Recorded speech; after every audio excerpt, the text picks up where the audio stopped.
Le ticoun impitoyable Otavio Figueiredo n'a jamais regardé en arrière, jusqu'à ce qu'une lettre rose d'une orpheline de 9 ans le supplie de sauver le seul endroit qu'il ait jamais appelé fille.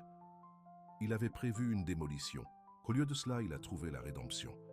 Avant de commencer l'histoire, dites-nous dans quel coin du monde vous nous regardez aujourd'hui.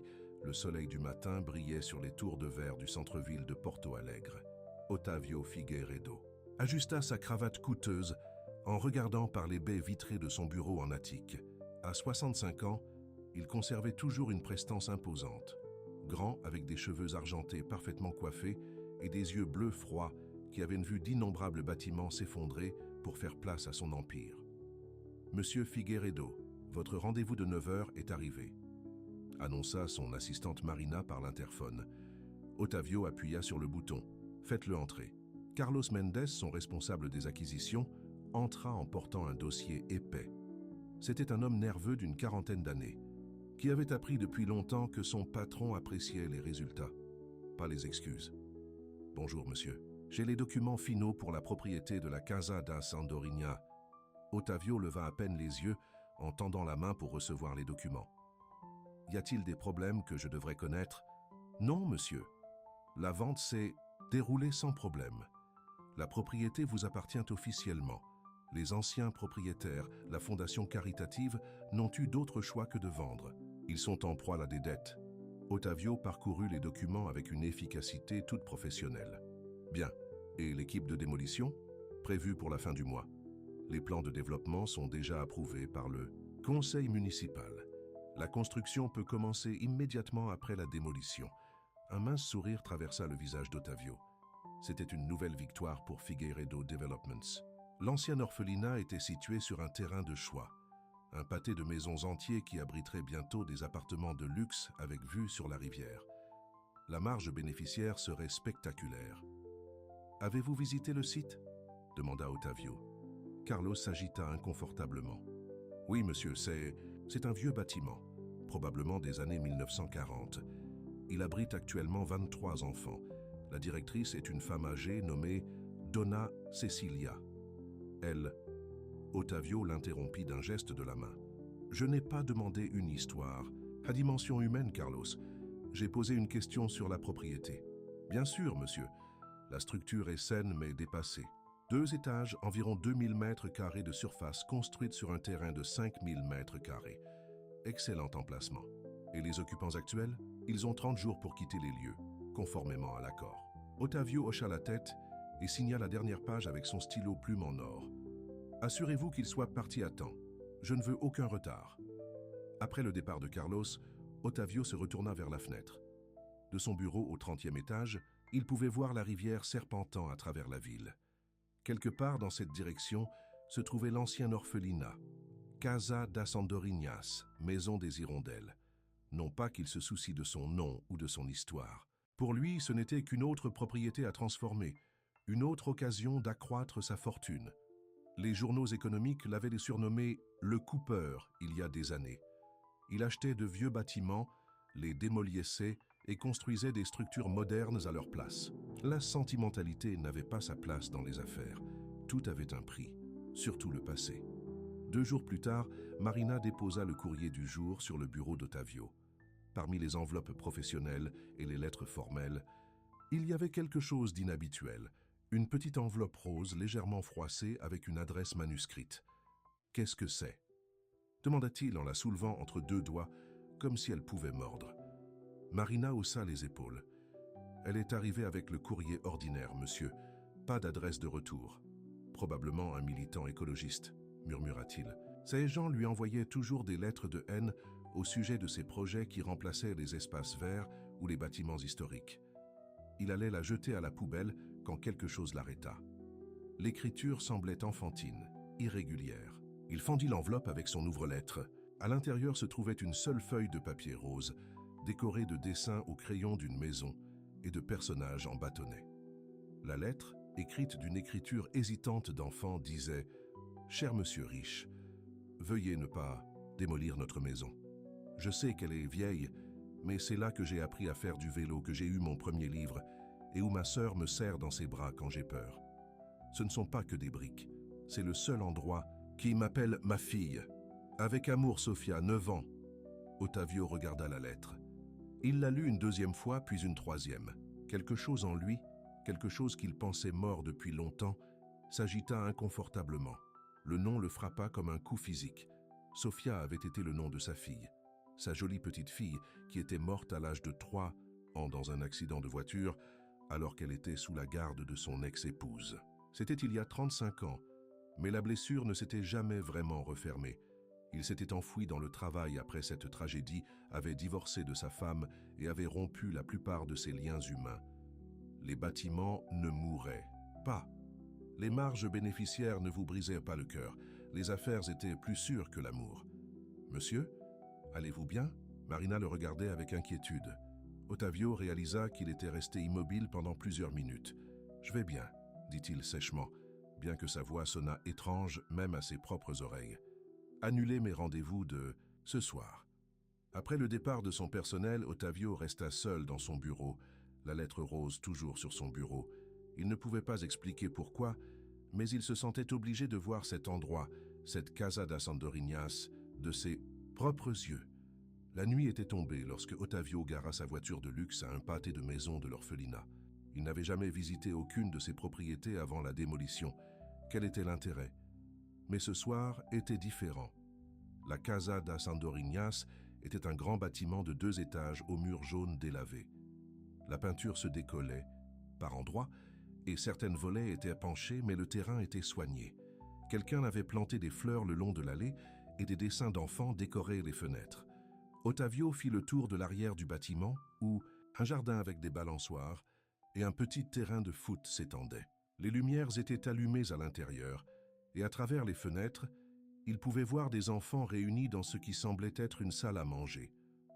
Une porte latérale déverrouillée lui donna accès à un couloir bordé d'œuvres, d'art d'enfant. Il se déplaça silencieusement, se sentant comme un intrus, ce qu'il était techniquement, même s'il possédait le bâtiment. Il passa devant une pièce remplie de rayonnage, une autre avec des bureaux qui devaient servir de salle de classe, et arriva enfin à la salle à manger qu'il avait entrevue de l'extérieur. Une vingtaine d'enfants étaient assis à de longues tables dînant et bavardant joyeusement. Ils avaient de 4 ans à l'adolescence. À la tête de la salle se tenait une femme âgée aux cheveux blancs attachés en chignon, sans doute Donna Cecilia, la directrice. Alors qu'Ottavio observait, de l'ombre de l'entrée, une petite fille aux tresses foncées leva les yeux et le repéra. Au lieu d'être alarmée, elle sourit et quitta sa chaise, se dirigeant directement vers lui tandis que les autres restaient absorbés par leur repas. « Êtes-vous nouveau ici ?» demanda-t-elle en le regardant avec curiosité. Ottavio se surprit à sourire réflexivement. « Peut-être, » répondit-il, ne sachant pas quoi dire d'autre. « Je m'appelle Sofia, » dit-elle, confirmant ce qu'il avait déjà soupçonné. « Allez-vous être notre nouveau professeur ? Le dernier est parti parce qu'il ne pouvait pas le payer. » Avant qu'Ottavio ne puisse répondre, Donna Cecilia les remarqua. « Sofia, à qui parles-tu » Elle s'approcha, son expression passant de la curiosité à la méfiance lorsqu'elle vit l'étranger bien habillé. « Excusez-moi, monsieur, mais les visiteurs doivent s'enregistrer au bureau. Comment êtes-vous entré ?» Ottavio se redressa, retombant instinctivement sur son personnage d'homme d'affaires autoritaire. La porte latérale était déverrouillée, pas très sûre pour un foyer pour enfants. Au lieu d'être intimidée, la femme âgée soupira. « La serrure s'est cassée le mois dernier. Nous n'avons pas eu les moyens de la réparer. » Elle guida doucement Sofia vers la table à manger. « Va finir ton dîner, ma chérie. » Se tournant vers Ottavio, elle demanda plus directement. « Puis-je vous aider pour quelque chose, monsieur Figueiredo ?» Ottavio Figueiredo. La reconnaissance brilla dans ses yeux, suivie de la résignation. « Ah, le nouveau propriétaire. Je ne m'attendais pas à ce que vous veniez personnellement. Nous n'avons pas prévu de partir avant 3 semaines. »« Je sais, » dit Ottavio. « Je voulais juste voir les lieux. » L'expression de Donna Cecilia s'adoucit légèrement. « Voulez-vous faire une visite alors ? Les enfants dînent. Maintenant donc c'est relativement calme. » Contre son meilleur jugement, Ottavio hocha la tête. On ne change jamais ses plans une fois qu'ils sont établis. Ottavio réfléchissait à la façon de répondre. Les gens peuvent changer, Elena. Son rire fut bref et amer. Pas d'après mon expérience, certainement pas toi. Après la fin de l'appel, Ottavio resta assis en silence, ressentant le poids des années de distance émotionnelle entre lui et sa fille survivante. Cela pouvait-il changer aussi? Ou était-il trop tard? À la Casa das Andorinhas, la confusion régnait également. Donna Cecilia rassembla le personnel dans la cuisine après que les enfants se soient couchés. « Je n'arrive toujours pas à y croire », dit Maria, la cuisinière qui aidait aussi à la garde des enfants. « Otavio Figueiredo veut restaurer notre bâtiment? Le même homme qui a démoli la moitié des bâtiments historiques de Porto Alegre? C'est ce qu'il m'a dit », confirma Donna Cecilia. « Il envoie des architectes demain pour évaluer la propriété. Ça n'a aucun sens. » Paulo, le jardinier et homme à tout faire, secoua la tête. Des hommes comme lui ne changent pas du jour au lendemain. Quelque chose l'a changé, dit Donna Cecilia pensivement. Il semblait différent lorsqu'il est parti hier. Moins froid. Est-ce que c'était la lettre de Sofia? Demanda Luisa, la sœur de 16 ans de Sofia, qui aidait avec les plus jeunes enfants après l'école. Elle m'a dit qu'elle en avait envoyé une au riche homme. Donna Cecilia sourit. Peut-être. Cet enfant a le don de toucher les cœurs. Le lendemain matin, une équipe d'architectes et d'ingénieurs arriva à l'orphelinat. Ils mesurèrent les pièces, examinèrent les fondations et évaluèrent la plomberie et les systèmes électriques. Les enfants les observaient avec curiosité, surtout Sofia qui les suivait de pièce en pièce en posant des questions. « Allez-vous réparer notre toit qui fuit ?» demanda-t-elle à une femme qui examinait le plafond. « Oui, nous allons le faire », répondit l'architecte avec un sourire. « Et la fenêtre cassée dans la chambre des garçons? Cela aussi. Et l'eau chaude qui ne marche pas en hiver? Tout sera réparé, petite. » Sofia rayonna. Le riche homme est gentil après tout. Vers le milieu de l'après-midi, Otavio lui-même arriva, vêtu de façon plus décontractée que la veille, en pantalon et pull plutôt que dans son costume habituel. Les enfants le regardèrent avec une curiosité non dissimulée lorsqu'il traversa la porte d'entrée. Donna Cecilia le salua. « Monsieur Figueiredo, c'est toute une opération que vous avez lancée. Appelez-moi Otavio, s'il vous plaît, dit-il. Et oui, nous avons beaucoup de travail devant nous. Mon équipe me dit que la structure est fondamentalement saine, mais qu'il y a de nombreuses réparations nécessaires. Nous avons colmaté les choses pendant des années, admit-elle, mais je ne comprends toujours pas pourquoi vous faites ça. » Avant qu'Otavio ne puisse répondre, Sofia se précipita vers eux. « Vous êtes l'homme d'hier » s'exclama-t-elle. « Est-ce que vous réparez notre maison ?» Otavio s'agenouilla à sa hauteur, une chose dont il ne se souvenait pas avoir fait depuis que ses propres enfants étaient petits. « Oui, je le fais.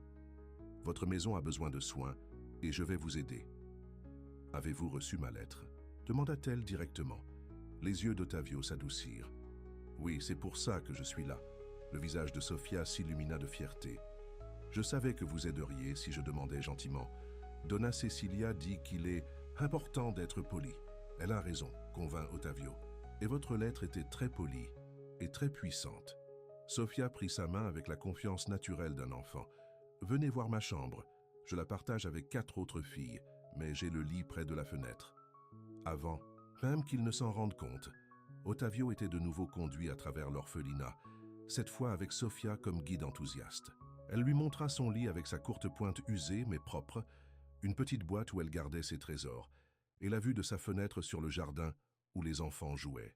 « Et c'est là que ma sœur Luisa me lit des histoires tous les soirs ?» dit-elle en montrant une petite chaise berçante. « C'est la meilleure lectrice. Elle fait toutes les voix différentes. On dirait que vous aimez beaucoup votre sœur. » J'observa Otavio. Sofia hocha gravement la tête. « C'est toute la famille que j'ai.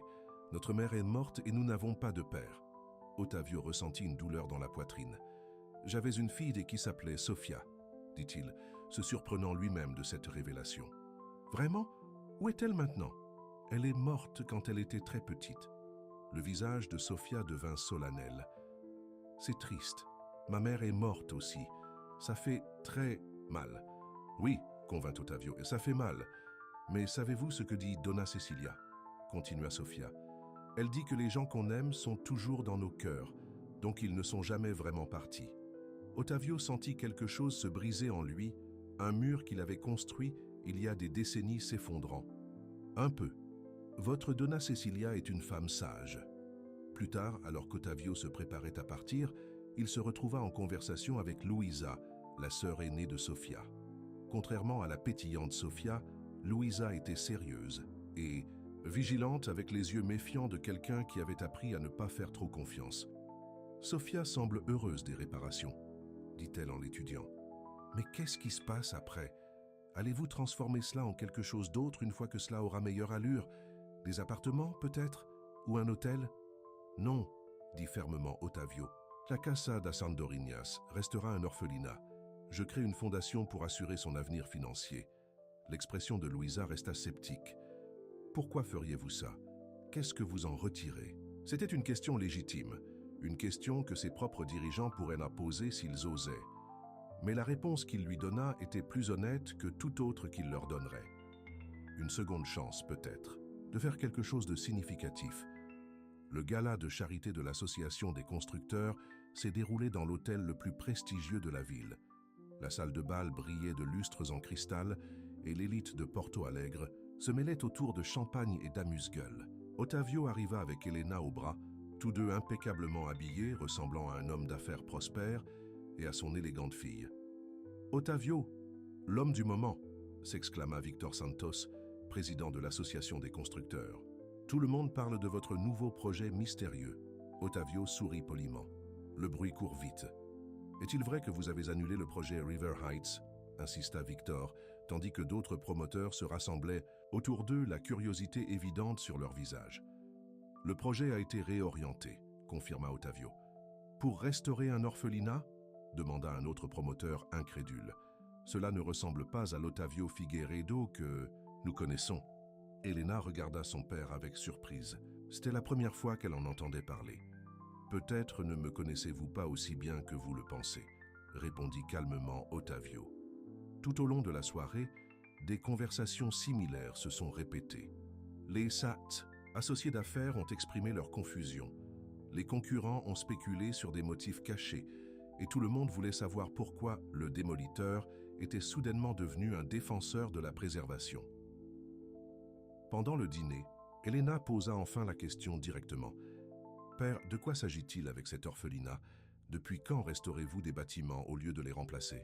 Ottavio réfléchissait à ce qu'il devait partager. « Ça s'appelle la Casa da Sandorinas. Elle abrite 23 enfants qui n'ont nulle part ailleurs où aller. Le bâtiment a besoin de travaux, mais il vaut la peine d'être sauvé. »« Oh, mais pourquoi vous? Pourquoi maintenant ?» insista Elena. « Vous ne vous êtes jamais soucié des orphelins ou de la préservation historique auparavant. » Ottavio prit une gorgée d'eau, gagnant du temps. « J'ai reçu une lettre d'une petite fille nommée Sophia qui y vit, dit-il finalement. Elle a 9 ans, le même âge que votre sœur aurait eu si... » Il ne put terminer la phrase, mais il n'avait pas besoin de le faire. L'expression d'Elena changea lorsque la compréhension apparut. « Vous voulez dire qu'elle vous a rappelé ?» Elena parlait rarement du nom de sa sœur décédée non plus. Ottavio hocha la tête. « Elle porte le même nom. Cela ressemblait à un signe, peut-être. Une chance de faire quelque chose de différent. » Pour la première fois depuis des années, Elena regarda son père sans le mur habituel de ressentiment entre eux. « Puis-je voir cet endroit un jour? J'aimerais ça, » dit Ottavio, sentant un pont provisoire se former, au-dessus du gouffre qui les séparait depuis si longtemps. Les travaux à la Casa da Sandorinas commencèrent immédiatement. Les besoins étaient importants. Un nouveau toit, des systèmes de plomberie et électrique modernisés, des fondations renforcées et d'innombrables petites réparations. Mais Ottavio insista pour préserver le caractère du bâtiment plutôt que de le moderniser complètement. Les enfants ne doivent pas avoir l'impression de vivre dans un endroit différent, expliqua-t-il aux architectes. Juste dans un endroit plus sûr et plus confortable. Chaque jour après le travail, Ottavio visitait l'orphelinat pour vérifier les progrès et, de plus en plus, pour passer du temps avec les enfants. Ils s'adaptèrent rapidement à sa présence, l'incluant dans leurs jeux et leurs conversations avec l'adaptabilité naturelle de la jeunesse. Sophia s'attacha le plus fortement à lui gardant des dessins et lui prenant la main pour lui montrer ses dernières découvertes dans le jardin. Il se retrouva à attendre ses visites d'une manière qu'il n'avait pas prévue. Un soir, alors que l'équipe de construction rangeait pour la journée, il s'assit sur un banc du jardin avec Donna Cecilia, regardant les enfants jouer. « Sophia me dit que vous aviez une fille du même nom, » dit-elle doucement. Ottavio hocha la tête. « Elle est morte dans un accident de voiture à l'âge de 3 ans. Ma femme conduisait.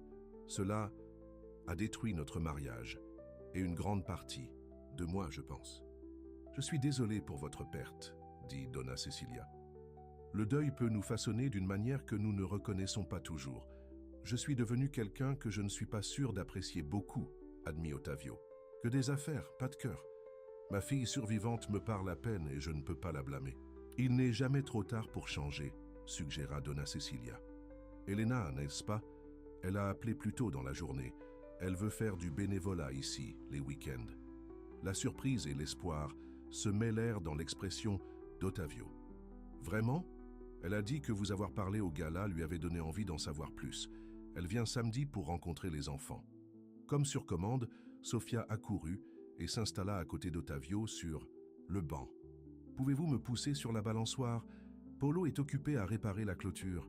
Je serais honoré, dit Ottavio en se levant et en prenant sa petite main dans la sienne. Alors qu'il poussait Sofia sur la balançoire, son rire, flottant dans l'air du soir, Ottavio ressentit quelque chose qu'il n'avait pas connu depuis des décennies. La joie, pure et simple. Les murs autour de son cœur, construits brique après la perte de sa fille, s'effondraient lentement. Pendant ce temps, dans le quartier des affaires, tout le monde n'était pas satisfait du changement de direction d'Ottavio. Eduardo Mendonça, le principal concurrent d'Ottavio et propriétaire de Mendonça Properties, vit une occasion dans ce qu'il percevait comme un moment de faiblesse d'Ottavio. « Il est devenu mou », dit Eduardo à ses associés lors d'une réunion stratégique de nuit. « Jeter des millions dans un orphelinat ?» Le grand Ottavio Figueiredo, anéanti par la sentimentalité.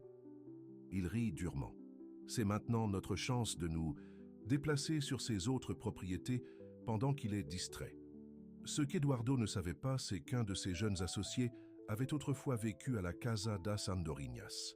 Le jeune homme s'échappa après la réunion et passa un appel anonyme au bureau d'Ottavio, avertissant Marina des plans d'Eduardo.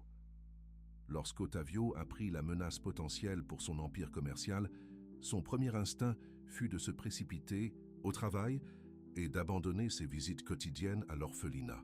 L'ancien Ottavio aurait fait exactement cela. Les affaires passaient toujours en premier. Mais alors qu'il se préparait à annuler sa visite ce jour-là, il se souvint du visage de Sofia, de sa confiance en lui et de la promesse qu'il s'était faite à lui-même et aux enfants. Certaines choses étaient plus importantes que les affaires. Il était en train de l'apprendre. Au lieu d'annuler, il appela Roberto. « Occupe-toi de la situation Mendonça. Je te fais confiance pour protéger nos intérêts. » Puis il se dirigea vers la Casa da Sandorinha, comme prévu.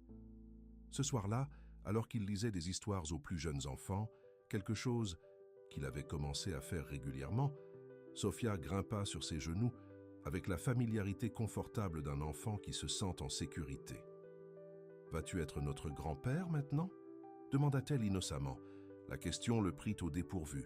« Qu'est-ce qui te fait poser cette question?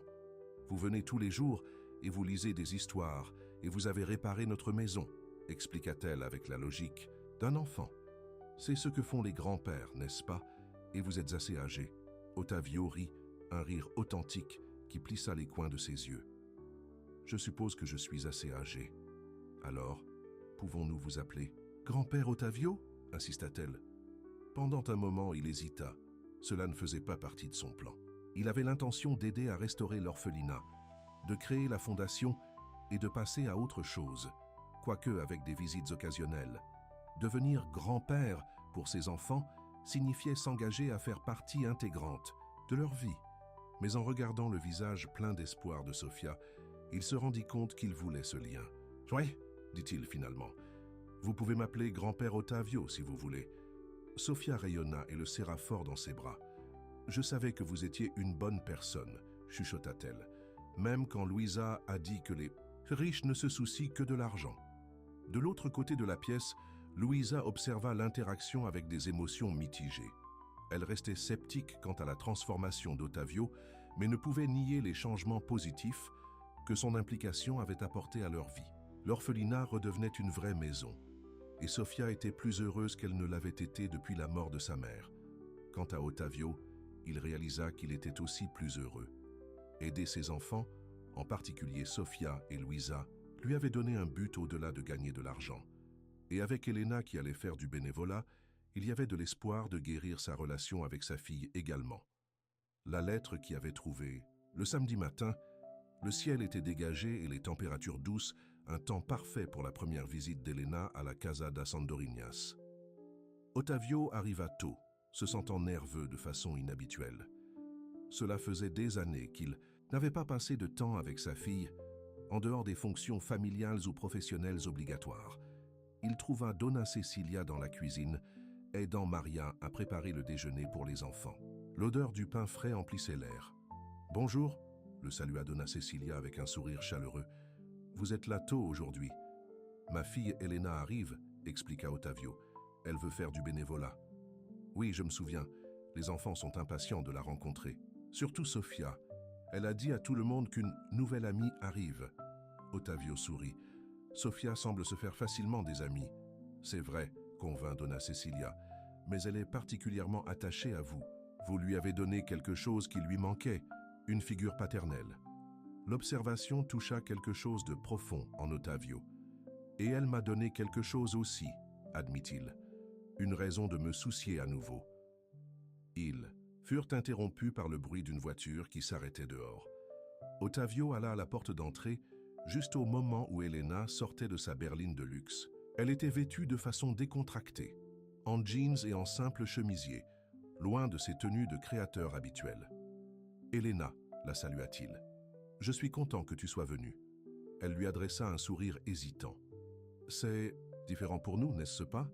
Faire quelque chose ensemble qui n'est pas un dîner d'affaires ou une obligation familiale. »« Un bon différent, j'espère, » dit Ottavio. Elena hocha la tête.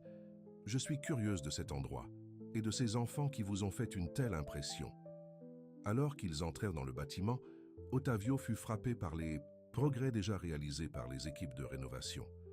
La peinture écaillée du hall d'entrée avait été remplacée par des murs frais de couleur crème. Les planchers en bois avaient été poncés et refaits, et de nouveaux luminaires éclairèrent l'espace. « Vous avez été occupé, » observa Elena. « Cela a l'air complètement différent de ce que vous avez décrit. Attendez de rencontrer les enfants, » dit Ottavio. Ce sont le cœur de cet endroit. Ils trouvèrent la plupart des enfants dans la cour arrière, jouant sous la supervision de Paolo. Au moment où Sofia aperçut Ottavio, elle courut vers lui avec son enthousiasme habituel. « Grand-père Ottavio », appela-t-elle en lui jetant les bras autour de la taille. Les sourcils d'Elena se levèrent à ce terme affectueux. Mais elle ne dit rien. « Sofia », dit Ottavio. « C'est ma fille, Elena. » Sofia adressa son sourire radieux à Elena. « Tu es la fille de grand-père Ottavio? Ça fait de toi ma tante. » Elena rit malgré elle. « Je ne suis pas sûre que ça marche comme ça. »« Bien. »« Sûr que si, » insista Sofia. « Grand-père Ottavio est maintenant mon grand-père, donc tu dois être ma tante. C'est comme ça que fonctionnent les familles. » Il était difficile de réfuter la logique simple de l'enfant. Elena s'agenouilla à la hauteur de Sofia. « Eh bien, je suppose que je suis la tante Elena. Ravie de te connaître, Sofia. Tu veux voir mes nouveaux livres? Grand-père Ottavio a acheté des livres pour nous tous. Le mien a des princesses, mais pas des princesses idiotes. Ces princesses construisent des choses et résolvent des problèmes. J'aimerais beaucoup voir tes livres, » dit Elena se laissant entraîner par la petite main de Sofia. Ottavio les regarda partir, ressentant un sentiment de justesse qu'il ne pouvait pas expliquer. Voir sa fille interagir avec la petite fille qui lui avait redonné vie le remplissait d'espoir. Luisa apparut à côté de lui, les bras croisés, regardant sa sœur avec Elena. « Elle va s'attacher, » avertissait-elle. « Sofia ne comprend pas que les riches ne restent pas. » Ottavio se tourna vers l'adolescente. « C'est ce que tu penses, que nous ne resterons pas ?» Luisa haussa les épaules. « Les gens partent, c'est ce qu'ils font. »« Pas toujours, » dit Ottavio doucement. « Parfois, les gens vous surprennent. »« Peut-être, » concéda Luisa. « Mais quand ils partent, ça fait plus mal si vous vous laissez croire qu'ils resteront. » La sagesse et la douleur dans sa jeune voix firent mal au cœur d'Ottavio. « Ta sœur m'a dit que tu lui lisais des histoires tous les soirs. » Luisa hocha la tête. « Depuis la mort de notre mère, ça l'aide à dormir. C'est une grande responsabilité pour quelqu'un de ton âge. Quelqu'un doit s'occuper d'elle, » dit Luisa simplement. « Tu sais, » dit Ottavio, « faire partie de ceux qui prennent soin de quelqu'un, c'est aussi savoir quand laisser les autres aider. Tu n'as pas à tout faire toute seule. » Luisa le regarda avec ses yeux méfiants qui semblaient être trop vieux pour son visage. « Proposez-vous de l'aider? Je le fais, » confirma Ottavio. « Pas seulement pour la construction, mais pour toi et Sofia. » si tu me le permets. Pour la première fois, il vit un éclair d'espoir dans l'expression de Louisa, rapidement masquée par sa prudence habituelle. « On verra », dit-elle simplement avant de s'éloigner. De l'autre côté de la ville, dans les bureaux élégants de Mendonça Properties, Eduardo Mendonça mettait son plan en action. Il avait convoqué une réunion d'urgence de plusieurs investisseurs clés qui avaient des participations à la fois dans son entreprise et dans Figueiredo Developments. « Messieurs », s'adressa-t-il au groupe d'hommes au visage grave autour de sa table de conférence, « je vous ai réunis ici car je suis préoccupé par les récentes excentricités d'Otavio Figueiredo. » « Vous voulez parler du projet d'orphelinat ?» demanda un investisseur. « Cela me semble une opération de relations publiques, bon pour son image. » Eduardo secoua la tête. « C'est plus que ça. Il a annulé un développement très rentable pour ce cas de charité. Il dépense des millions en rénovation et en dotation. Et le plus inquiétant, il n'a pratiquement pas été dans son bureau depuis des semaines. Ses dirigeants dirigent l'entreprise avec un minimum d'intervention de sa part. » Un autre investisseur fronça les sourcils. « Suggérez-vous que Figueiredo n'est plus capable de diriger son entreprise ? » « Je suggère, dit Eduardo prudemment, que son jugement est peut-être altéré. Il a presque 70 ans après tout. Ce changement soudain de comportement, cette fixation sur un orphelinat et une petite fille en particulier, cela soulève des questions sur son état mental. » Les investisseurs échangèrent des regards. « Qu'est-ce que vous proposez exactement, Eduardo ?» demanda le premier investisseur. Eduardo sourit tranquillement. « Uniquement que nous protégions nos investissements. Si Otavio connaît en effet des problèmes cognitifs, il serait peut-être temps d'une nouvelle direction chez Figueiredo Developments, quelqu'un qui comprend l'entreprise et qui peut poursuivre son héritage tout en garantissant la valeur pour les actionnaires. Quelqu'un comme vous, peut-être ? demanda l'investisseur sèchement. Eduardo étendit les mains dans un geste de fausse modestie. « Je serai prêt à intervenir, oui, pour le bien de tous nos portefeuilles. Mais d'abord, nous devons établir qu'Otavio n'est plus apte à diriger. Je suggère que nous demandions un audit financier complet et une évaluation de la capacité mentale. » Ce qu'Eduardo ne savait pas, c'est que l'un des investisseurs à la table, Jorge Ramirez, était ami avec Otavio depuis 30 ans. Pendant qu'il écoutait en silence le discours d'Eduardo, il prévoyait déjà de prévenir Otavio de cette attaque contre son leadership et sa réputation. De retour à la Casa das Andorinhas, Helena avait passé la matinée à aider les plus jeunes enfants dans leurs projets artistiques, tandis qu'Otavio rencontrait le contremaître pour la phase suivante des rénovations. À l'heure du déjeuner, le jean de créatrice d'Helena était éclaboussé de peinture, et elle ne se souvenait plus de la dernière fois qu'elle avait autant ri. Alors que les enfants faisaient la queue pour se laver les mains avant le déjeuner, Helena se retrouva seule avec Donna Cecilia. « Votre père a changé », observa la femme âgée. « Dans le peu de temps que je le connais, j'ai vu une transformation. » Helena hocha la tête. « Je le reconnais à peine. Le père avec lequel j'ai grandi était distant, froid même. Les affaires passaient toujours en premier. »« Le chagrin affecte les gens de différentes manières, » dit Donna Cecilia doucement. « Certaines personnes ouvrent leur cœur plus largement après une perte. D'autres le ferment complètement. Après la mort de ma sœur, dit Helena, il s'est refermé. Ma mère et moi l'avons perdu aussi, d'une certaine manière. Elle ne pouvait pas le supporter et a fini par partir. Et maintenant ?» Helena regarda par la fenêtre son père aider un petit garçon à lasser ses chaussures dans le jardin. « Maintenant, je ne suis pas sûr. Il semble être le père que j'ai toujours souhaité avoir, mais j'ai peur de le croire. Et si ça ne dure pas ?» Donna Cecilia sourit avec connaissance. « Tu ressembles à Louisa, tellement peur d'espérer, au cas où cela mènerait à la déception. »« Est-ce si étrange ?» demanda Helena. « Quand la déception a été la norme ? Pas étrange, dit Donna Cecilia. Mais peut-être qu'il est temps d'une nouvelle norme. » Pendant le déjeuner, Sofia insista pour s'asseoir entre Otavio et Helena, bavardant joyeusement de tout, de ses plats préférés à son rêve de devenir vétérinaire un jour. Helena s'est retrouvée charmée par l'enthousiasme et l'optimisme de la petite fille. « Elle est exactement comme j'imagine que Sofia aurait été », murmura Helena à son père lorsque l'enfant était distraite par le dessert, pleine de vie et de joie. Otavio hocha la tête, les yeux étrangement « brilliant ». « J'ai pensé la même chose. C'est comme avoir une seconde chance d'une certaine manière. » Après le déjeuner, Elena rejoignit les enfants plus âgés pour une séance d'études, tandis qu'Ottavio reçut un appel de son bureau. Il sortit dans le jardin pour plus d'intimité, sans remarquer Luisa le regardant de la fenêtre de la bibliothèque. L'appel provenait de Roberto, son directeur financier. « Monsieur, nous avons une situation. Jorge Ramirez vient d'appeler pour me prévenir qu'Eduardo Mendonça fait des démarches contre vous. Il dit aux investisseurs que vous êtes mentalement instable et inapte à diriger l'entreprise.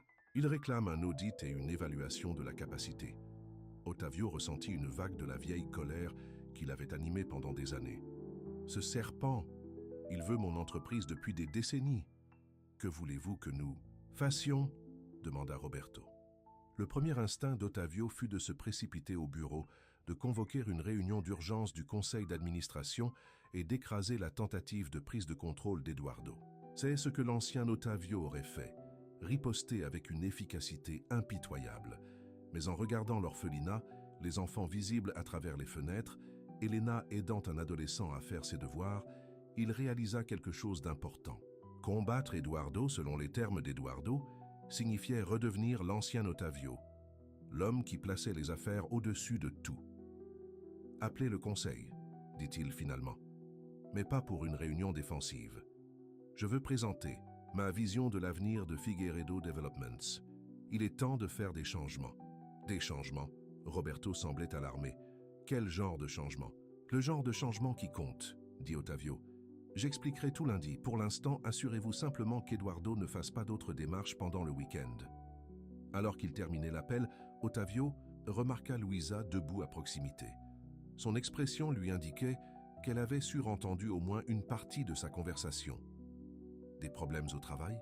demanda-t-elle brutalement. « Rien que je ne puisse gérer », lui assura Ottavio. Luisa l'étudia. « Devez-vous arrêter de venir ici pour régler vos problèmes de travail ?»« Non, » dit Ottavio fermement. « En fait, ce que j'apprends ici va m'aider à régler mes problèmes de travail. »« Comment ?» demanda Luisa avec scepticisme. Ottavio sourit. « En me rappelant ce qui compte vraiment. L'argent et les bâtiments vont et viennent, Luisa. Mais les gens, la famille, c'est ce qui compte le plus. »« Nous ne sommes pas votre famille », fit remarquer Luisa, bien que sa voix ait moins de conviction que d'habitude. « Peut-être pas par le sang, » admit Ottavio, « mais la famille prend de nombreuses formes. Ta sœur me l'a appris. » Pour la première fois, il vit Luisa sourire. Un petit sourire hésitant, mais sincère. « Sofia pense que vous êtes la meilleure chose qui nous soit jamais arrivée, » admit-elle. « Même mieux que les nouveaux livres ou le toit réparé. Ce sont de grands éloges. » Rit Ottavio. « Ne lui faites pas de mal, » dit soudain Luisa, son sourire s'estompant. « Ne faites pas de promesses que vous ne tiendrez pas. »« Je ne le ferai pas, » dit Ottavio solennellement. « C'est une promesse que j'ai l'intention de tenir. » Le week-end passa rapidement, rempli de jeux de société, d'histoire et de séances de planification pour les nouveaux jeux d'air de jeu qu'Ottavio avait commandés. Elena resta les 2 jours, tissant progressivement des liens avec de nombreux enfants, mais surtout avec Sofia, et plus surprenant, avec la réservée Luisa. Elena découvrit que Luisa était exceptionnellement brillante, avec un talent pour les mathématiques qui était passé largement inaperçu en raison des ressources limitées de son école. Dimanche après-midi, Elena avait organisé un tuteur en mathématiques pour travailler avec Luisa 2 fois par semaine. Elle pourrait aller à l'université avec une bourse si elle a la bonne préparation, dit Elena à son père alors, qu'il se préparait à partir dimanche soir. Elle a juste besoin que quelqu'un croie en elle, comme vous, observa Ottavio. Elena parut surprise. Je suppose que oui, elle me rappelle moi-même à cet âge-là, essayant si fort d'être forte. Tu étais forte, dit Ottavio doucement. Plus forte que moi, je suis désolé de ne pas avoir été là pour toi comme j'aurais dû l'être. Elena resta silencieuse un instant. Peut-être qu'il n'est pas trop tard pour nous. Non plus, papa. C'était la première fois qu'elle l'appelait papa au lieu du formel père depuis des années. Le simple mot portait le poids de l'espoir et de la possibilité. Alors qu'ils se disaient au revoir, Sofia les serra tous les 2 fermement dans ses bras. « Vous revenez demain, n'est-ce pas, grand-père Ottavio ? Et toi aussi, tante. Elena ? Je reviens demain, promit Ottavio. Elena doit travailler, mais elle reviendra bientôt. En fait, dit Elena, je pensais que je pourrais travailler d'ici quelques après-midi par semaine. Je peux apporter mon ordinateur portable, si cela convient à Donna Cecilia. Sofia sauta de joie. « Oui, oui, tu peux travailler à la bibliothèque. C'est calme là-bas, et Louisa peut t'aider si tu as besoin de mathématiques. Ottavio et Elena rirent de l'enthousiasme de l'enfant. Alors qu'ils allèrent vers leur voiture, Elena dit « J'aime qui tu es ici, papa. J'aime aussi qui je suis ici. Alors nous reviendrons tous les deux, dit simplement Ottavio. Mais alors qu'il rentrait chez lui, ses pensées se tournèrent vers le défi qui l'attendait demain. L'attaque d'Eduardo Mendonça contre son leadership devait être traitée de manière décisive. La réunion du conseil d'administration qu'il avait convoquée serait cruciale. Pendant des décennies, Ottavio avait dirigé son entreprise avec un seul objectif: maximiser les profits, quel qu'en soit le coût humain. Cette approche l'avait rendu riche, mais lui avait coûté sa famille et, à bien des égards, son âme. Maintenant, alors qu'il se préparait à faire face à son conseil d'administration, il savait qu'il était temps d'une approche différente. La question était de savoir s'ils accepteraient sa nouvelle vision et s'il pouvait protéger à la fois son entreprise et sa nouvelle famille à la Casa das Andorinhas. Ce soir-là, pour la première fois depuis des années, Ottavio sortit les vieux albums photos de famille qu'il avait rangés après la mort de Sofia. La douleur de voir son visage souriant était toujours là, mais maintenant, elle était mélangée à quelque chose d'autre. La gratitude pour le temps qu'ils avaient passé ensemble et pour la seconde chance inattendue qu'il avait eue avec une autre petite fille du même nom. « J'essaie d'être meilleur », murmura-t-il à la photographie de sa fille perdue. « Mieux que je ne l'étais. Je pense que tu aurais voulu ça. » Lundi matin arriva avec un sentiment de détermination. Ottavio s'habilla de son meilleur costume, mais au lieu de sa cravate, rouge habituelle, il choisit une cravate bleue plus douce, un petit symbole du changement en lui. Aujourd'hui, il se battrait pour son entreprise, non seulement pour maintenir le contrôle, mais pour la transformer en quelque chose qui reflète ses nouvelles valeurs. Alors qu'il se préparait à partir pour la réunion du conseil d'administration, son téléphone sonna. C'était Donna Cecilia, sa voix tendue d'inquiétude. « Ottavio, je suis désolé de vous déranger, mais il y a eu un accident. Sofia est tombée du vieux pommier du jardin. Elle est à l'hôpital Sainte-Marie. Les médecins disent qu'elle ira bien, mais elle vous demande. » Ottavio se figea, son esprit se projetant immédiatement dans un autre hôpital, une autre petite fille nommée Sofia, il y a des décennies. Il avait été alors aussi dans une importante réunion d'affaires. Il n'était pas arrivé à l'hôpital à temps pour faire ses adieux. « J'arrive », dit-il, se dirigeant déjà vers la porte. Son assistant protesta alors qu'il traversait le bureau à grands pas. « Monsieur Figueiredo, le conseil est réuni. Eduardo Mendonça présente déjà son argumentaire contre vous. Vous ne pouvez pas manquer cette réunion, tout est en jeu. » Ottavio fit à peine une pause. « Dites à Roberto de s'en occuper.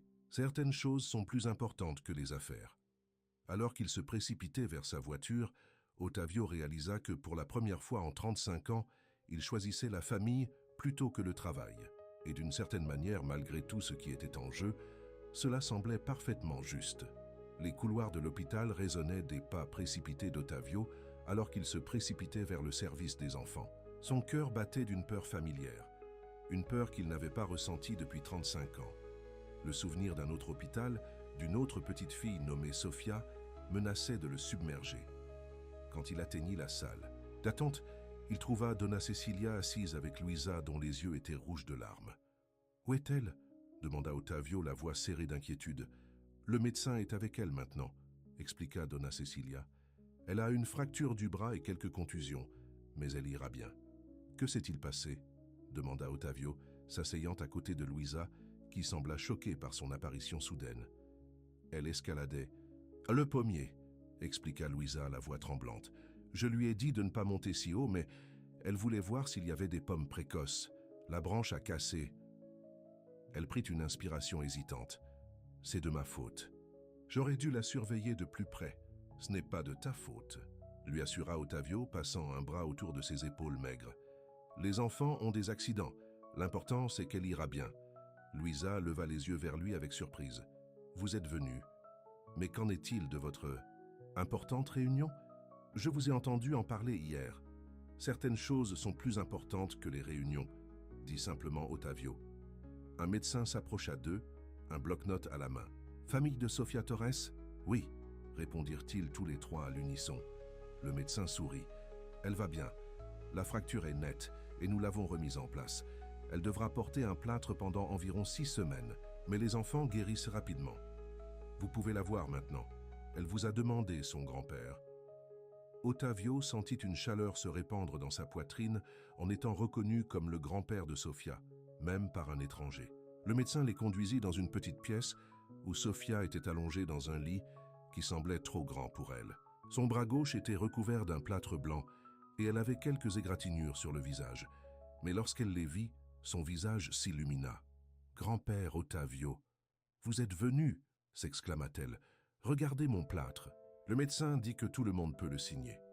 Ottavio s'approcha de son lit, prenant doucement sa main non blessée. « Bien sûr que je suis venu. Comment te sens-tu, ma petite ? » « Ça a beaucoup fait mal au début, mais le médecin m'a donné des médicaments et maintenant ce n'est plus qu'un peu douloureux, expliqua Sofia.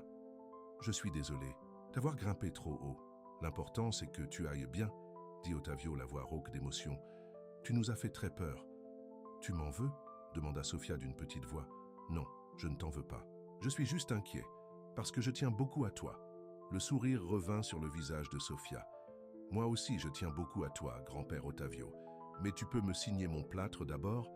L'infirmière m'a donné des feutres spéciaux. Pendant l'heure qui suivit, Ottavio resta auprès de Sofia pendant que les médecins remplissaient les papiers pour sa sortie. Luisa se détendra progressivement en voyant que sa sœur allait vraiment bien. Donna Cecilia sortit pour appeler l'orphelinat et annoncer la bonne nouvelle à tous. À son retour, son expression était préoccupée. « Ottavio, on t'a appelé à l'orphelinat. Ton assistant dit que c'est urgent, quelque chose concernant le vote du conseil. » La réalité le rattrapa. Dans sa hâte d'arriver auprès de Sofia, Ottavio avait complètement oublié la tentative de prise de contrôle d'Eduardo. Il s'excusa pour passer un appel. Roberto répondit immédiatement. « Monsieur, où êtes-vous ? C'est le chaos ici. Eduardo a convaincu la moitié du conseil que vous faites une sorte de crise. Il montre des photos de vous à l'orphelinat, prétendant que vous avez abandonné la société pour jouer au grand-père avec des enfants au hasard. Il vote dans 1 heure. » Ottavio regarda à travers la porte Sofia, qui montrait à Luisa comment le médecin lui avait expliqué le fonctionnement de son plâtre. À cet instant, il sut ce qu'il devait faire. « Je suis à l'hôpital Sainte-Marie, » dit-il à Roberto. « Sofia a eu un accident. Rien de grave, mais je devais être là. »« Sofia ? Votre fille ?» demanda Roberto, confus. « Non, Sofia Torres. C'est une fillette de 9 ans de la Casa das Andorinhas. Et en ce moment, elle a plus besoin de moi que le conseil. » Il y eut une longue pause avant que Roberto ne reparle. « Monsieur, avec tout le respect que je vous dois, si vous ne venez pas à cette réunion, vous n'aurez peut-être plus d'entreprise à la fin de la journée. »« Alors c'est un risque que je devrais prendre, » dit Ottavio calmement. « Mais je n'abandonnerai pas cet enfant lorsqu'elle a besoin de moi. Plus jamais. » Il termina l'appel et retourna dans la chambre de Sofia, où le médecin expliquait les instructions de sortie à Donna Cecilia. « Tout va bien au travail ?» demanda Luisa avec perspicacité. « Ça ira », la rassura Ottavio, bien qu'il ne soit pas tout à fait sûr que ce soit vrai. Alors qu'il se préparait à quitter l'hôpital, le téléphone d'Ottavio sonna à nouveau. Cette fois, c'était Elena.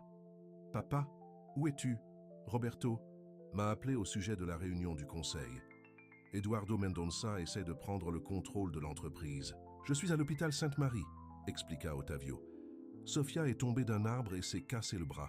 Je devais être là. » Il y eut un moment de silence. « Bien sûr que oui, » dit finalement Elena, sa voix s'adoucissant. « Comment va-t-elle ? Elle va bien. On est sur le point de la ramener à l'orphelinat. » « Et la réunion du conseil ?» Ottavio soupira. « J'ai fait mon choix, Elena. Je ne la quitterai pas. » À sa grande surprise, Elena rit. « Je ne te suggère pas de la laisser, papa. Je suis en route pour le bureau maintenant. Je gérerai le conseil jusqu'à ce que tu puisses arriver. Envoie-moi simplement un texto pour me dire ce que tu veux que je leur dise. »« Tu ferais ça ?» demanda Ottavio, étonné. « Bien sûr, c'est ce que fait une famille. On se soutient les uns les autres. Famille. » Le mot résonna dans le cœur d'Ottavio. Pendant si longtemps, les affaires avaient été son seul objectif. Maintenant, en quelques semaines, il avait renoué avec sa fille et trouvé une nouvelle sorte de famille avec les enfants de la Casa das Andorinhas. « Merci, Elena. Je t'enverrai un texto tout de suite. » Au moment où ils eurent raccompagné Sofia à l'orphelinat, Luisa s'occupant d'elle comme une mère poule. Ottavio avait rédigé un long message à Elena exposant sa vision pour l'avenir de Figueiredo Developments. Ce n'était pas ce à quoi le conseil s'attendait. Au lieu de se concentrer uniquement sur la maximisation des profits, Ottavio proposait une nouvelle orientation pour l'entreprise, une orientation qui concilia succès financier et responsabilité sociale. Chaque nouveau développement comprendrait des composants de logements abordables. Un pourcentage des bénéfices serait versé à une fondation soutenant les enfants dans le besoin. Et la Casa das Andorinhas deviendrait le projet phare d'une nouvelle division dédiée à la préservation et à la réutilisation des bâtiments historiques. Après avoir envoyé le message, Ottavio s'assit avec Sofia, qui tenait la cour dans la salle commune, pendant que les autres enfants s'amusaient à signer son plâtre avec des feutres colorés. « Grand-père Ottavio, tu dois aussi signer », insista-t-elle, lui tendant un feutre bleu. Il le prit et écrivit soigneusement « À ma brave Sofia, avec tout mon amour, grand-père Ottavio ». Sofia rayonna à la vue de l'inscription. « Maintenant, c'est officiel », déclara-t-elle. Ottavio haussa un sourcil. « Qu'est-ce qui est officiel ?»« Que tu es mon grand-père. Tu l'as écrit sur mon plâtre, donc tout le monde peut le voir. » La logique simple des enfants ne cessait de l'étonner. « Je suppose que tu as raison. » Des heures passèrent pendant qu'Ottavio restait avec les enfants, lisant des histoires et jouant à des jeux de société qu'il pouvait gérer d'une seule main. Il consultait son téléphone de temps en temps, mais n'entendit rien d'Elena concernant la réunion du conseil. Enfin, alors que le soir approchait, son téléphone sonna, c'était Elena. « Comment ça s'est passé ?» demanda-t-il immédiatement. « Pourquoi ne sors-tu pas pour voir par toi-même » répondit Elena mystérieusement. Curieux, Ottavio alla à la porte d'entrée de la Casa das Andorinhas. Là, dans l'allée, se tenait Elena, entourée de plusieurs membres du conseil qu'il reconnaissait, y compris Jorge Ramirez, son vieil Sami qu'il avait mis en garde contre le complot d'Eduardo. « Que se passe-t-il » demanda Ottavio en s'approchant du groupe. Elena fit un pas en avant, un sourire triomphant sur le visage. « Papa, ces messieurs voulaient voir par eux-mêmes, ce qui était assez important pour que tu manques une réunion cruciale du conseil. » Georges fit un pas en avant, lui tendant la main. « Ottavio, vieux camarade, ta fille a fait forte impression aujourd'hui. Elle nous a montré ta proposition pour la nouvelle orientation de l'entreprise, puis elle a insisté pour que nous venions ici voir ce que tu faisais. » Un autre membre du conseil hocha la tête. « Je dois admettre que lorsque Eduardo a suggéré que tu faisais une sorte de crise, j'étais inquiet. Mais ceci... » Il fit un geste vers l'orphelinat. « Ceci n'est pas de la folie, c'est de la vision. » « Et où est Eduardo ?» demanda Ottavio prudemment. Le sourire d'Elena s'élargit. « Disons simplement que sa motion pour te destituer a été rejetée à l'unanimité. Il est parti dans un état assez lamentable. » Un soulagement envahit Ottavio. « Et ma proposition, le conseil l'a approuvée en principe, » dit Jorge. « Il y a des détails à régler, bien sûr, mais la nouvelle orientation de Figueiredo Developments est définie. Il semble que le Cooper ait trouvé un nouveau but. Voulez-vous entrer ?» proposa Ottavio. « Rencontrer les enfants qui ont changé ma vie ?» Alors que les membres du conseil le suivaient dans la Casa das Andorinhas, Ottavio sentit une collision de mondes. Sa vie passée d'homme d'affaires et sa nouvelle vie centrée sur les enfants, notamment Sofia et Luisa.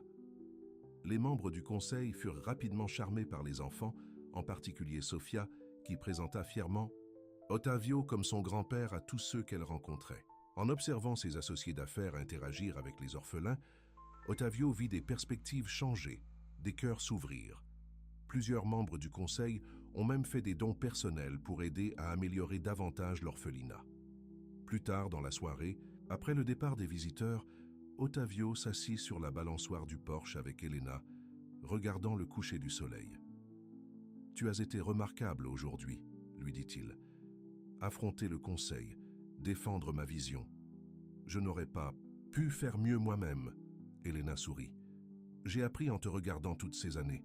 La différence, c'est que cette fois, je me battais pour quelque chose qui compte vraiment. »« J'y réfléchis, » dit Ottavio prudemment. « À l'avenir de l'entreprise, je ne la dirigerai pas éternellement. »« Tu suggères ce que je crois que tu suggères ?» demanda Elena surprise.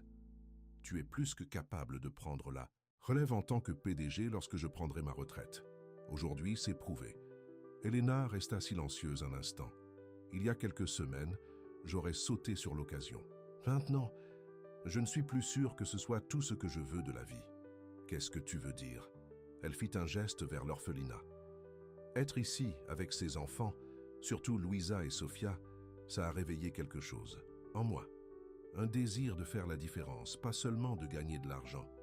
Ottavio hocha la tête en signe de compréhension. Nous pourrions faire les deux, tu sais. Diriger l'entreprise ensemble, mais avec cette nouvelle vision. Et avoir encore du temps pour ce qui compte vraiment. À l'intérieur de l'orphelinat, ils entendirent la voix de Sofia appeler sa sœur pour l'aider à se préparer pour le coucher.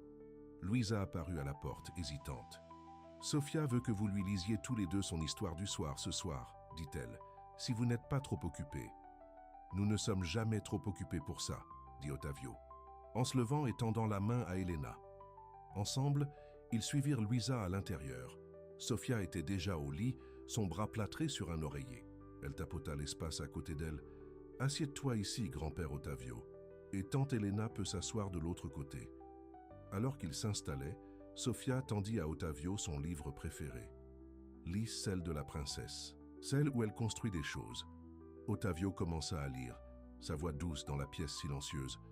D'autres enfants se rassemblèrent autour, attirés par l'histoire. Louisa s'assit au pied du lit de Sofia, son inquiétude habituelle s'adoucissant en quelque chose qui ressemblait à la paix. À mi-chemin de l'histoire, Ottavio leva les yeux et vit Donna Cecilia debout dans l'embrasure de la porte, regardant, avec un sourire entendu. Elle lui fit un petit signe d'approbation avant de se retirer discrètement. Lorsque l'histoire fut terminée et que les plus jeunes enfants eurent été couchés, Ottavio se retrouva seul avec Louisa dans le couloir. « Merci, dit-elle soudainement. »« Pourquoi ?» demanda Ottavio. « Pour être venu à l'hôpital aujourd'hui, pour avoir choisi Sofia plutôt que ton entreprise. Personne ne nous a jamais mis en premier avant. J'apprends ce qui est vraiment important, lui dit Ottavio.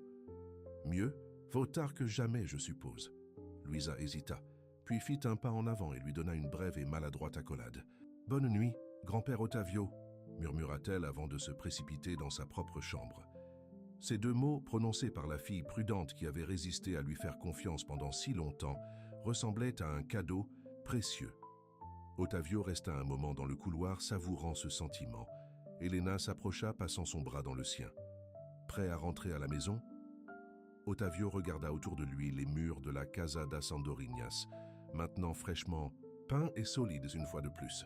Il pensa à Sofia dormant paisiblement malgré son bras cassé, à Louisa qui s'autorisait enfin à faire confiance, aux autres enfants qui l'avaient si facilement accueilli dans leur vie. « Je crois que je suis chez moi », dit-il doucement, ou du moins, mon cœur l'est. 6 mois plus tard, la Casa das Andorinhas célébra son 80e anniversaire avec une grande fête dans les jardins agrandis. Le vieux bâtiment brillait de peintures neuves, son caractère historique préservé, tandis que des mises à jour modernes assuraient confort et sécurité. La dotation qu'Ottavio avait créée garantissait son avenir financier pour les décennies à venir. Les invités se mélangeaient sur les pelouses, associés d'affaires, membres de la communauté, anciens résidents et les enfants actuels, qui appelaient l'orphelinat leur foyer. Au centre de tout cela se trouvait Sofia, son bras guéri depuis longtemps, faisant fièrement visiter sa maison aux visiteurs. Louisa, qui suivait maintenant des cours de mathématiques, avancée dans une école prestigieuse grâce au parrainage d'Elena, se tenait avec un groupe d'adolescents, plus confiante qu'elle ne l'avait été 6 mois plus tôt. Ottavio et Elena se déplacèrent ensemble à travers la foule, saluant les invités et recevant les félicitations pour la transformation de la Casa das Andorinhas et de Figueiredo Developments. Monsieur Figueiredo, appela un journaliste du journal local. Certaines personnes vous appellent maintenant le bâtisseur au lieu de le coupeur. Que ressentez-vous face à votre nouveau surnom? Ottavio sourit. Je le préfère, en fait. Couper est facile. Construire, c'est le vrai défi. Et qu'en est-il de votre entreprise? Vos nouvelles initiatives de responsabilité sociale ont surpris beaucoup de monde dans le secteur. La surprise s'estompera lorsqu'ils verront les résultats, répondit Ottavio avec assurance. Prendre soin des gens et des communautés n'est pas seulement la bonne chose à faire, c'est aussi une bonne affaire. Alors que le journaliste s'éloignait, Ottavio remarqua Eduardo Mendonça hésitant au bord du rassemblement, observant les événements avec une expression aigre. Après sa tentative de prise de contrôle ratée, Eduardo avait perdu plusieurs investisseurs clés au profit des nouvelles initiatives de Figueiredo Developments. Otavio s'approcha de son vieil ennemi. « Eduardo, je suis surpris de te voir ici. » La bouche d'Eduardo se tordit. « Je voulais voir par moi-même ce qui était assez important pour que tu risques ton empire. Ces enfants doivent être très spéciaux. » « Ils le sont, » acquiesça Otavio. « Mais c'est plus que ça. Ils m'ont rappelé ce que j'avais oublié. Les bâtiments ne sont que des structures. Ce sont les gens qui y vivent, qui comptent. » Avant qu'Eduardo ne puisse répondre, Sofia arriva en courant, saisissant la main d'Otavio. « Grand-père Otavio, viens vite, on apporte le gâteau. » Alors qu'Otavio se laissait entraîner, il vit quelque chose scintiller dans les yeux d'Eduardo. Peut-être de la reconnaissance, peut-être de l'envie pour quelque chose que l'argent ne pouvait pas acheter. Au centre du jardin, un grand gâteau avait été installé sur une table, décoré d'une réplique parfaite de la Casa das Andorinhas en glaçage. Les enfants se rassemblèrent autour avec enthousiasme, alors que Donna Cecilia se préparait à le couper. « Attendez !» appela Sofia. « Grand-père Otavio et tante Elena doivent aider à le couper. Et Luisa aussi. » Otavio se retrouva debout avec Elena d'un côté et Luisa de l'autre. Sofia directement devant lui, les 4 mains sur le couteau, alors qu'ils coupaient ensemble la première part. Alors que les applaudissements éclatèrent, Otavio regarda autour de lui, les visages souriants. Les enfants qu'il avait appris à aimer, sa fille qui était revenue dans sa vie, le vieux bâtiment qu'il avait sauvé au lieu de le détruire. Tout cela à cause d'une petite lettre rose d'une fillette de 9 ans qui avait en quelque sorte su exactement comment atteindre son cœur. « Discours », appela quelqu'un et d'autres reprirent le cri. « Discours, monsieur Figueiredo. » Otavio fit un pas en avant, scrutant la foule jusqu'à ce qu'il trouve les yeux brillants de Sofia le regardant avec impatience. « Il y a 6 mois. » Commença-t-il. « J'étais connu sous le nom de Le Coupeur, un homme qui démolissait le vieux pour faire place au nouveau. Je ne voyais de valeur que dans ce qui pouvait être mesuré en marge bénéficiaire. J'avais oublié que signifiait vraiment construire quelque chose de valable. » Il fit un geste vers l'orphelinat derrière lui. « La Casa das Andorinhas m'a appris que certains endroits n'ont pas besoin d'être démolis. Ils ont juste besoin de soins pour continuer à se tenir debout. Et les enfants qui vivent ici m'ont appris qu'il en va de même pour les personnes. » Otavio fit signe à Sofia qui courut à ses côtés. Il posa une main douce sur son épaule. « Cette jeune fille remarquable m'a écrit une lettre qui a tout changé. Elle m'a rappelé qu'une maison n'est pas seulement des briques et du mortier. C'est là que l'on trouve l'amour et l'appartenance. » Sofia le regarda avec admiration et il continua. « Je suis venu à la Casa das Andorinhas en pensant que je sauvais un vieux bâtiment. Au lieu de cela, j'ai trouvé une famille. J'ai trouvé une maison pour mon cœur. » Il regarda Elena, debout fièrement à côté de lui, et Luisa qui essayait de cacher le fait qu'elle essuyait des larmes. « La lettre qui a sauvé cette maison m'a aussi sauvé, » conclut Otavio. « Et pour cela, je serai éternellement reconnaissant. » Alors que la célébration se poursuivait dans la soirée, avec la musique et les rires qui remplissaient le jardin, Otavio trouva un moment de calme pour se retirer dans son bureau dans l'aile est rénovée du bâtiment. Sur son bureau se trouvait un cadre simple, contenant la lettre rose originale de Sofia, conservée comme le document le plus précieux qu'il possédait. À côté, il y avait un nouvel ajout, un dessin au crayon que Sofia avait fait la semaine dernière montrant un groupe de personnages en bâton debout devant la maison jaune. Le personnage le plus grand était étiqueté « Grand-père Otavio » et à côté de lui se trouvèrent des personnages pour « Tante Elena »,« Luisa » et « moi, Sofia ». En dessous, dans son écriture qui s'améliorait, elle avait écrit « Ma famille ». Otavio toucha le dessin doucement. Lui qui avait bâti un empire d'acier et de verre avait trouvé sa plus grande réussite en reconstruisant quelque chose de bien plus précieux. Une maison pour les enfants qui en avaient besoin et, ce faisant, une maison pour son propre cœur. Dehors, il entendit Sofia appeler son nom, se demandant sans doute où il avait disparu. Souriant, Otavio retourna pour rejoindre la célébration et la famille qu'il avait trouvée alors qu'il ne la cherchait même pas.